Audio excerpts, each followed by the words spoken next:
ఇక దశమహావిద్యలలో ఎవరు పడితే వాళ్ళు ఒక సాంప్రదాయము గురుమండలి సరైనటువంటి ఒక పద్ధతి లేకుండా, కనీసం గురు పరంపర కూడా లేకుండా యూట్యూబ్ ద్వారా, నెట్ల ద్వారా మంత్రశాస్త్రంలో అత్యంత రహస్యంగా ఉండబడే మంత్రాలను యూట్యూబ్ ద్వారా కొంతమంది పెద్దలు కావచ్చు, తెలిసినటువంటి వాళ్ళు వాళ్ళకున్న అనుభవాలను తెలియచేయటం, మీరు ఆ పూజ చేయండి, ఈ పూజ చేయండి, తద్వారా వాటి ఫలితాలు వస్తాయి అనేటువంటి దాన్ని చెప్పటం, భక్తులు ఆచరించటం వల్ల అది సరైన పద్ధతులు ఆచరించక అనేక కష్టాలు పడుతున్నటువంటి వాళ్ళు ఎందరో ఉన్నారు.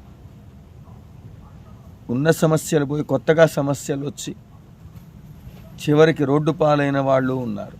దయచేసి దశమహావిద్యలు అనేవి ఎవరు పడితే వాళ్ళు చేసేవి కావు, గమనించగలరు.